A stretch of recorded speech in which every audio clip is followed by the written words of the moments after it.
பார்க்க போகிறோம் அப்படின்னா நம்மக்கிட்ட ஒரு வியூ 55 இன்ச் வந்திருக்கு. இதில் வந்து என்ன ப்ராப்ளம் ஆகுது அப்படின்னு பார்த்தீங்க அப்படின்னா இந்த லைன் ஜம்ப் ஆகிட்டு இந்த லைன்ஸ் வரதான் பிரச்சனை.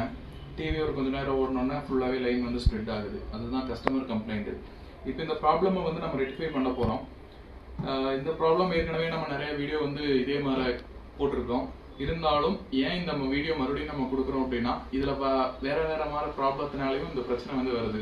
அதை எக்ஸாக்டாக ஃபைண்ட் அவுட் பண்ணி சொல்யூஷன் பண்ணல அப்படின்னா ப்ராப்ளம் ரிப்பீட்டே ஆகும். அதனால் இந்த வீடியோ ஃபுல்லாக பாருங்கள், தெளிவாக எக்ஸ்பிளைன் பண்ணியிருக்கு. வாங்க வீடியோக்குள்ளே போகணும். இப்போ இந்த டிவியோட மாடல் நம்பர் பார்த்தீங்க அப்படின்னா 55SU134. இதுதான் இதனோட மாடல் நம்பர். இப்போ இதனோட பேக் டோரை வந்து ரிமூவ் பண்ணிவிட்டு நம்ம என்னென்ன பண்ணலாம் அப்படிங்கிறத காமிக்கிறோம்.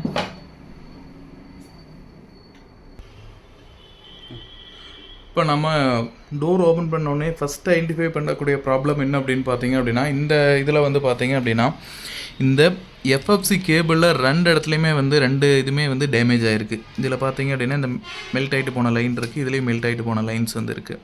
அதனால் ஃபஸ்ட்டு வந்து நம்ம என்ன பண்ணலாம் அப்படின்னா இந்த எஃப்எஃப்சி கேபிளை வந்து ரிமூவ் பண்ணிவிட்டு நம்ம வந்து நியூவாக ரீப்ளேஸ் பண்ணலாம். ரீப்ளேஸ் பண்ணிட்டு என்ன ஆகுது அப்படிங்கிறத செக் பண்ணலாம். ஃபஸ்ட்டு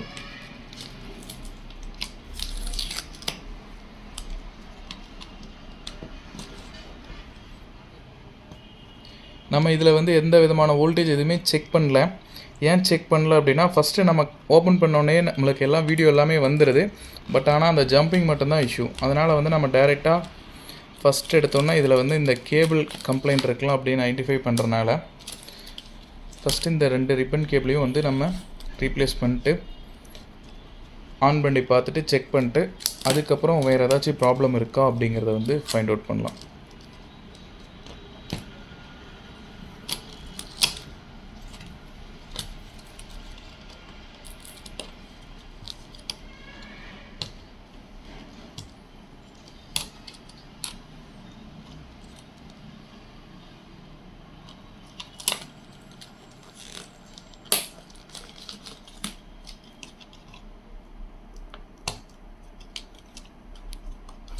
இதில் யூஸ் பண்ணியிருக்கக்கூடிய பேனல் வந்து பார்த்தோம் அப்படின்னா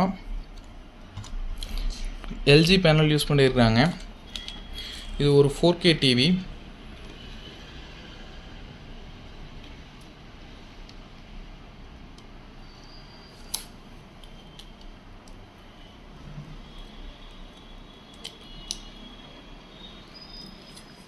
இப்போ இது வந்து நம்ம கனெக்ட் பண்ணக்கூடியதும் இதுவும் வந்து சேமா அப்படிங்கிறத வந்து கம்பல்சரி வந்து செக் பண்ணணும்.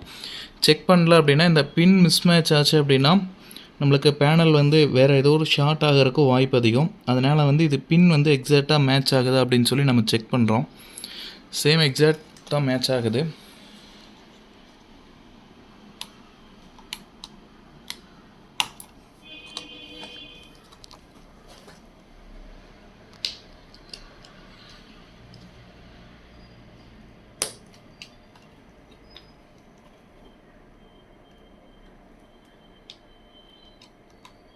இப்போ நம்ம ஜஸ்ட் வந்து 2 கேபிளையும் வந்து ரீப்ளேஸ் பண்ணிட்டு பழைய கேபிளை வந்து எடுத்துகிட்டு இப்போ வந்து நம்ம ஜஸ்ட் ஆன் பண்ணி செக் பண்ண போகிறோம்.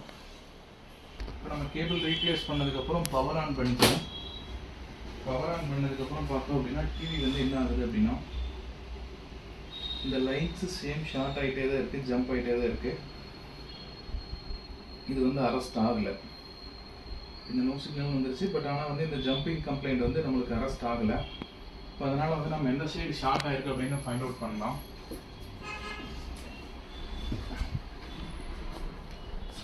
ஜஸ்ட்டு நம்ம பவர் சப்ளை வந்து ஆஃப் பண்ணிட்டு கேபிள் ரிமூவ் பண்ணி செக் பண்ணலாம். அதுக்கு முன்னாடி நம்ம செக் பண்ண வேண்டிய வோல்டேஜஸ் எல்லாமே வந்து ப்ரெசென்ட் ஆகுதா அப்படிங்கிறதையும் ஃபஸ்ட்டு நம்ம வந்து இப்போ செக் பண்ணிடலாம். நம்ம ஏன்னா வோல்டேஜ் வந்து ஃபஸ்ட் எடுத்தோன்னே செக் பண்ணல, டைரெக்டாக அந்த கேபிள் கம்ப்ளைண்ட் இருந்தங்காட்டி நம்ம கேபிள் மட்டும் மாற்றி செக் பண்ணலாம் அப்படின்னு சொல்லிட்டு மாற்றி செக் பண்ணோம்.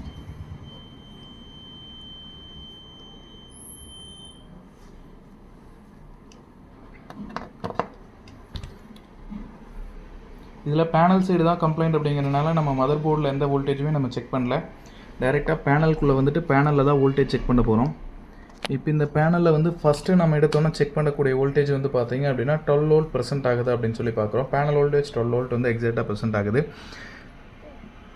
அடுத்தது நம்ம செக் பண்ணக்கூடிய வோல்டேஜ் வந்து பார்த்தீங்க அப்படின்னா விசிசி வோல்டேஜ் ப்ரெசென்ட் ஆகுதான்னு பார்க்குறோம். விசிசியும் வந்து ப்ரெசென்ட் ஆகுது, 1.3 வந்து ப்ரெசென்ட் ஆகுது.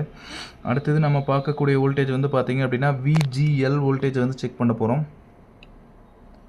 விஜிஎல் வோல்ட் வந்து 15 வோல்ட் -15 வோல்ட் எக்ஸாக்டாக ப்ரெசென்ட் ஆகுது.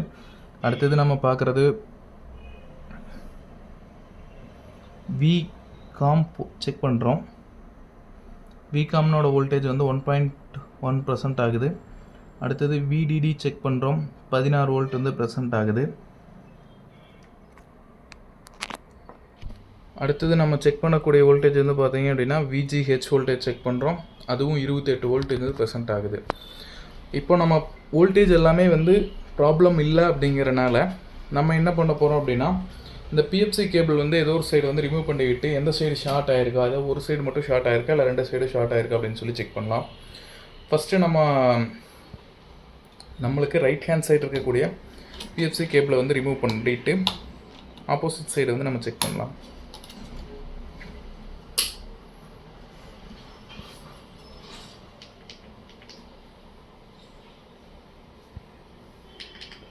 இப்போ நம்ம ஜஸ்ட்டு ஒரு சைடு ரிமூவ் பண்ணி விட்டுட்டோம்.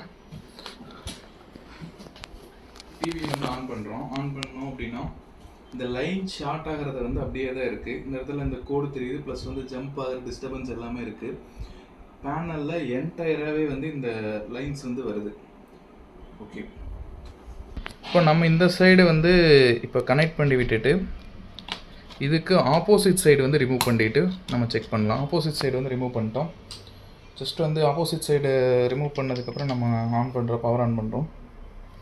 ஆப்போசிட் சைடு பார்த்தோம் அப்படின்னா அந்த லைன்ஸ் டிஸ்டர்பன்ஸும் வரல, அதே சமயத்தில் வீடியோ வந்து நம்மளுக்கு அந்த வி அப்படிங்கிறதும் தெளிவாக வந்துருச்சு.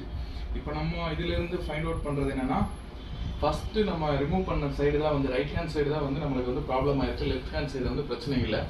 ஃபஸ்ட்டு அதை வந்து நோட் பண்ணிக்கணும் ப்ராப்பராக. ஏன்னா வந்து கரெக்டான சைடு வந்து நம்ம சொல்யூஷன் பண்ணல அப்படின்னாலும் மறுபடியும் அது நம்மளுக்கு ஒர்க் வந்து கொஞ்சம் ரிஸ்க் ஆகிடும். இப்போ நம்ம கனெக்ட் பண்ணியிருந்த இந்த சைடு தான் பிரச்சனை, இந்த சைடு வந்து பிரச்சனை கிடையாது. இப்போ நம்ம ஜஸ்ட்டு வந்து ஸ்கேலர் போர்டை வந்து ஓப்பன் பண்ணி விட்டுட்டு அதில் போகக்கூடிய லைன்ஸ் என்ன ஷார்ட் ஆகிருக்குன்னு செக் பண்ணிட்டு ஓம்ஸ் லைன் செக் பண்ணிட்டு அதுக்கு தகுந்த மாதிரி நம்ம சொல்யூஷன் பண்ணலாம். இப்போது இந்த இடத்துல பார்த்தோம் அப்படின்னா இந்த ரெசிஸ்டர் எல்லாமே வந்து பார்த்தீங்க அப்படின்னா மெல்ட் ஆகியே நின்றுட்டுருக்கு. இப்போ நம்ம இந்த ரெசிஸ்டரை வந்து ஜஸ்ட்டு மாடிஃபை பண்ண போகிறோம். இதை மாடிஃபை பண்ணிட்டு உங்களுக்கு அவுட்புட் என்ன அப்படிங்கிறத பின்னாடி அட்டாச் பண்ணியிருக்கு. இப்போ இதில் வந்து பார்த்தீங்க அப்படின்னா நம்ம எதுவும் பேப்பர்லாம் எதுவுமே வச்சு டேப் அடிச்சோ எதுவுமே வந்து நம்ம இங்கே ஆல்ட்ரு பண்ணல. நம்ம இதில் பண்ணிக்கக்கூடிய மாடிஃபிகேஷன் வந்து பார்த்தீங்க அப்படின்னா, இந்த இடத்துல அந்த ஷார்ட்டான பிஎஃப் எல்லாம் ரிமூவ் பண்ணி விட்டுட்டு ஜஸ்ட்டு ஜம்பர் மட்டும் கொடுத்துருக்கோம். இந்த மாதிரி நம்ம மாடிஃபை பண்ணதுக்கப்புறம் பார்த்தீங்க அப்படின்னா என்ன ஆகுது அப்படின்னா,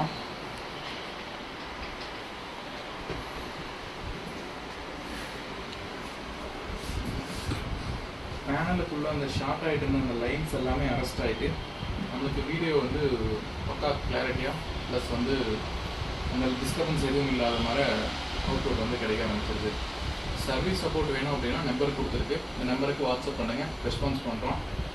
ஃப்ரீக்வெண்ட்டாக கால் பண்ணிங்க அப்படின்னா ரெஸ்பான்ஸ் இருக்காது. ஏன்னா நாங்கள் எங்களுக்கு வேறு ஒர்க்ஸ் போயிட்டுருக்கு, அதனால் வந்து கொஞ்சம் டைமிங் பிரச்சனை இருக்குது. அதனால் ஃப்ரீக்வெண்ட்டாக கால் பண்ணாதீங்க. முடிஞ்ச அளவுக்கு வாட்ஸ்அப்பில் மெசேஜ் பண்ணுங்கள். எவ்வளோ குயிக்காக ரெஸ்பான்ஸ் பண்ண முடியுமோ கண்டிப்பாக ரெஸ்பான்ஸ் பண்ணுறோம். தேங்க்யூ.